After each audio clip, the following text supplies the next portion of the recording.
بسم اللہ الرحمن الرحیم. ڈیئر اسپیرنٹس، السلام علیکم ورحمۃ اللہ وبرکاتہ. امید ہے کہ بیٹا آپ سب سلامت ہوگے. ہماری دعا ہے کہ اللہ تعالیٰ آپ کو ہمیشہ سلامت ہی رکھے. اسلامیات لازمی کا آج بیٹا ہمارا لیکچر نمبر 6 ہے. اور جیسے کہ آپ کو معلوم ہے کہ دوسرے چیپٹر میں ہمارے چل رہے تھے ارکان اسلام. ارکان اسلام میں سے یہ لانگ کوشچن ہے، سوال نمبر 5.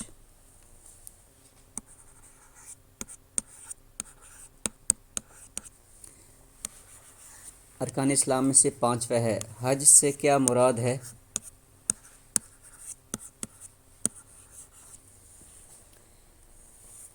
اس کی اہمیت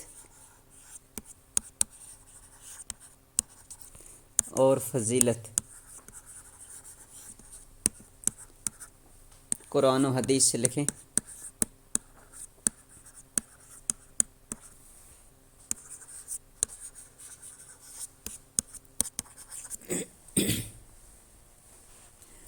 اور اس کے انفرادی و اجتماعی فوائد.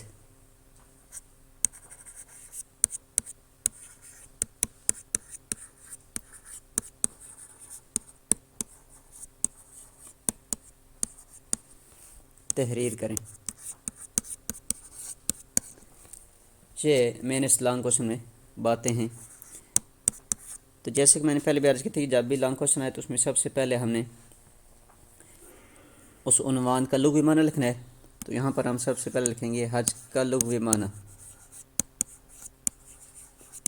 حج کا لغوی معنی، اس کا معنی ہے زیارت کا قصد کرنا، یا اس کا ایک معنی ہے ارادہ کرنا. اس کے بعد ہم پڑھیں گے اصطلاحی تعریف.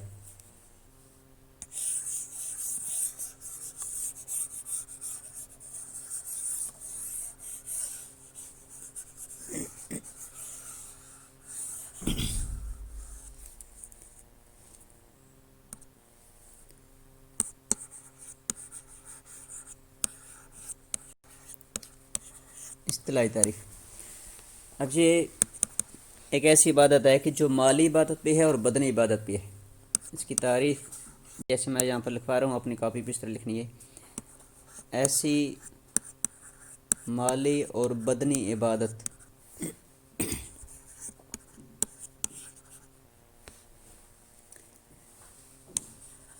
جس میں صاحب استطاعت، یہ لفظ ذہن میں رکھنا ہے، صاحب استطاعت.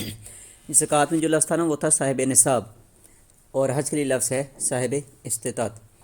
تو ایسی مالی اور بدنی عبادت جس میں صاحب استطاعت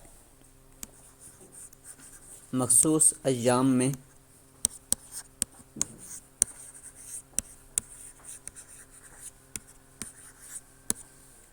مخصوص ارکان کے ساتھ، یعنی جو حج ہوتا ہے نا یہ صرف ذی الحجہ کے مہینے میں ہو سکتا ہے، اس کے علاوہ کسی مہینے میں نہیں. مخصوص ایام کا لفظ بھی لکھنا ہے اور ساتھ مخصوص ارکان کا بھی.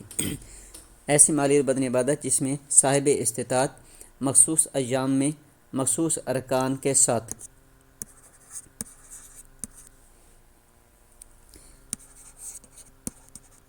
بیت اللہ شریف کی زیارت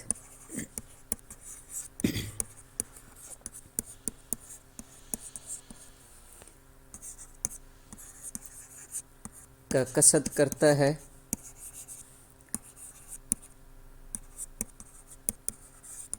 جو زندگی میں ایک بار فرض ہے. جو زندگی میں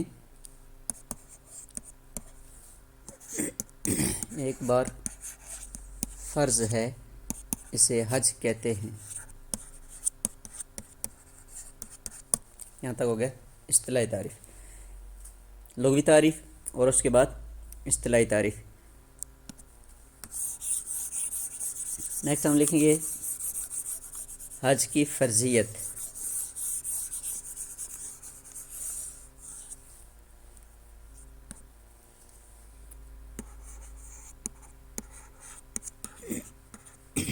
حج کی فرضیت. سن 9 ہجری میں حج فرض ہوا؟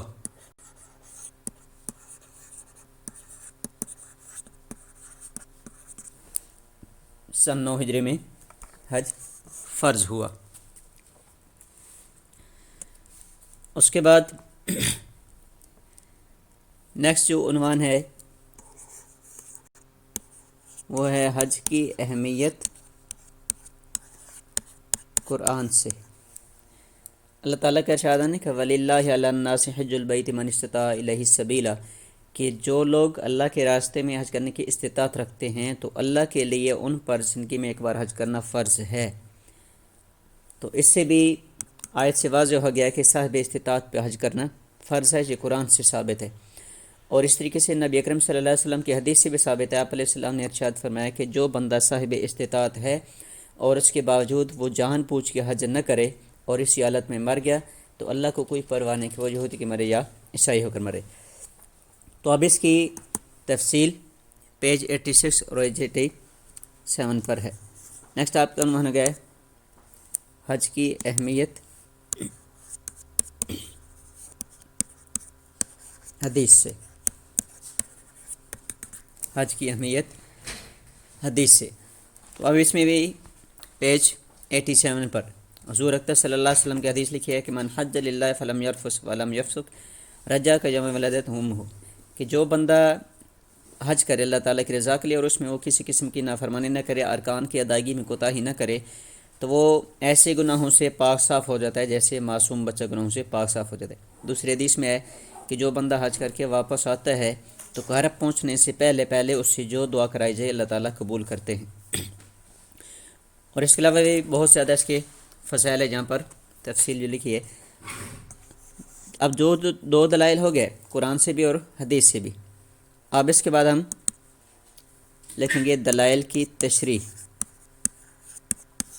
دلائل کی تشریح اس میں نمبر 1 لکھیں گے کہ ان دلائل سے معلوم ہوتا ہے کہ حج ایک عظیم فریضہ ہے۔ حج ایک عظیم فریضہ ہے جو ہر مسلمان صاحب استطاعت پر زندگی میں ایک بار فرض ہے۔ پہلی بات، ان دلائل سے معلوم ہوتا ہے کہ حج ایک عظیم فریضہ ہے جو ہر مسلمان صاحب استطاعت پر زندگی میں ایک بار فرض ہے۔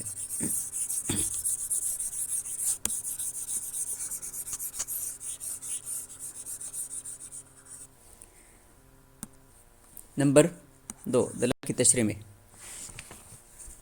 کہ حج اسلام کا مستقل رکن بھی ہے۔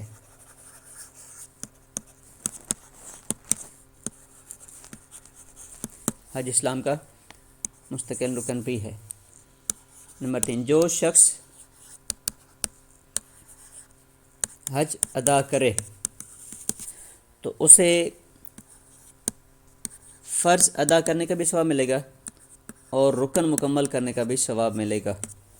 یعنی حج کرنے کو انسان دو ثواب ملتا ہے، ایک تو فریضہ ہے فرض ادا کرنے کا ثواب الگ، اور اسلام کا مستقل رکن بھی ہے اس کا ادا کرنے کا ثواب الگ۔ اور اس کے برعکس نمبر 4 جو شخص حج جان بوجھ کر نہ کرے تو وہ فرض کے ضائع کرنے کا بھی گناہگار ہوگا، رکن کے ضائع کرنے کا بھی گناہگار ہوگا۔ یعنی جیسے صاحب استطاعت پہ حج فرض ہے، اس نے حج کیا تو اس کو 2 ثواب ملے گا، اور لیکن جو شخص صاحب استطاعت ہے، اللہ نے اس کو ہر طرح کی وسعت دی ہے، طاقت ہے، پھر جان بوجھ کے حج نہیں کرتا تو وہ فرض کو بھی ضائع کر رہا ہے اور ساتھ ساتھ رکن کو بھی ضائع کر رہا ہے۔ نمبر 5 حج کی ادائیگی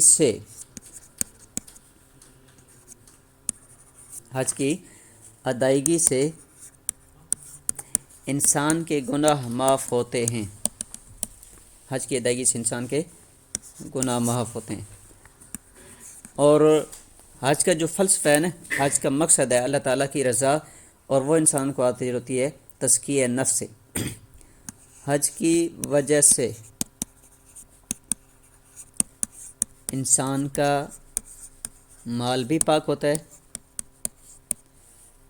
کیونکہ ظاہر بات ہے وہ آج کل کے اعتبار سے تو تقریباً 5.5-6 لاکھ لگتا ہے، تو وہ جب اللہ تعالیٰ کی رضا کے لیے ایک عظیم فریضے کے لیے لگا رہا ہے تو اس کے مال میں ضرور برکت آئے گی، تو اس کا مال پاک ہوتا ہے۔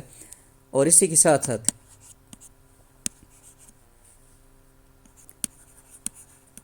اس کا اپنا تزکیہ نفس بھی ہوتا ہے، اس کا اپنا تزکیہ نفس بھی ہوتا ہے۔ جیسے ہم نے پچھلے دنوں میں آپ کو نبی صلی اللہ علیہ وسلم کی حدیث پڑھائی تھی کہ آپ علیہ السلام کا ارشاد ہے کہ ہر امت کا کوئی نہ کوئی فتنہ رہا ہے جو اس کو اسلام سے روکتے رہا ہے، اور میری امت کا فتنہ مال ہے، یعنی میری امت اکثر مال کی وجہ سے اسلامی تعلیمات سے دور رہے گی، نیک عمال کرنے ان کے لیے مشکل ہو جائیں گے اور برے عمال سے بچنا مشکل ہو جائے گا۔ تو حج ایک ایسا عمل ہے کہ جس کی وجہ سے انسان کا مال بھی پاک ہوتا ہے اور ساتھ ساتھ اس کا اپنا تزکیہ نفس بھی ہو جاتا ہے۔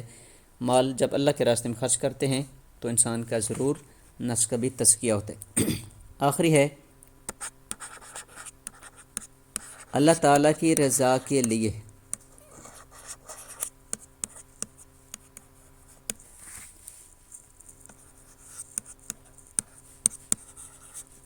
نیک اعمال کرنے اور برے اعمال سے بچنا۔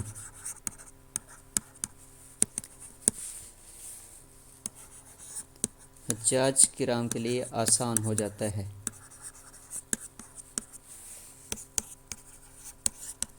اور زندگی کا مقصد یہی ہے اللہ تعالیٰ کی ذات کو راضی کرنا کہ انسان زندگی میں نیک عمل کرے اور برے عمل سے بچتا رہے۔ تو حج کی برکت سے انسان کی زندگی میں تبدیلی آتی ہے۔ آخری کی معنی وہ صرف آپ ذہن میں رکھنا ہے کہ مفسرین نے حج کی قبولیت کی ایک علامت بتائی ہے کہ ہر بندے کو کیسے پتہ چل جائے کہ میرا حج قبول ہوا ہے یا نہیں ہوا۔ تو اس کی علامت یہ ہے کہ حج ادا کرنے سے پہلے اگر وہ کوئی گناہ کرتا تھا، حج ادا کرنے کے بعد اس نے وہ گناہ چھوڑ دیے تو سمجھ لے اس کا حج قبول ہو گیا، اور اگر اس نے حج کرنے کے بعد بھی وہی روٹین رکھی ہوئی ہے، اس میں کوئی تبدیلی نہیں آئی ہے، وہ گناہ کر رہے تو سمجھ لے اس کا حج قبول ہی نہیں ہوا۔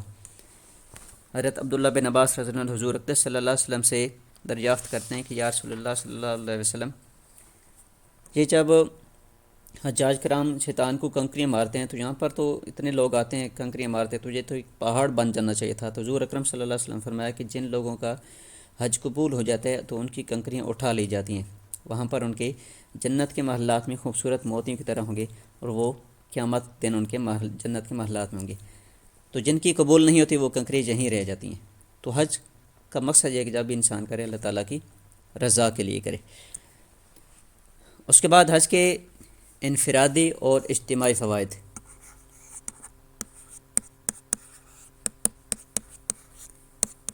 انفرادی اور اجتماعی فوائد،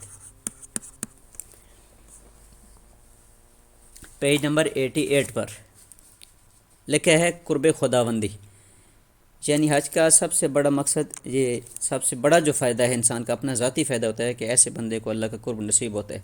اور اگر شارٹ کوشچن میں آ جائے کہ حج سے اللہ کا قرب کیسے نصیب ہوتا ہے، تو اس کے جواب میں آپ نے لکھنا ہے کہ چونکہ اللہ تعالیٰ کی تجلیات رحمت کا نزول سب سے زیادہ بیت اللہ شریف پر ہوتا ہے، تو جو لوگ بیت اللہ شریف کا طواف کرتے ہیں تو ان تجلیات وہاں سے کرنے کے بعد جو لوگ بھی طواف کر رہے ہوتے ہیں ان کے دلوں پر بھی ان تجلیات کا اثر ہوتا ہے، جس کی وجہ سے انسان کا دل نرم ہو جاتا ہے اور وہ ہمیشہ ہمیشہ کے لیے اللہ تعالیٰ سے گناہوں کی توبہ کرتا ہے اور آئندہ نہ کرنے کا عزم کرتا ہے۔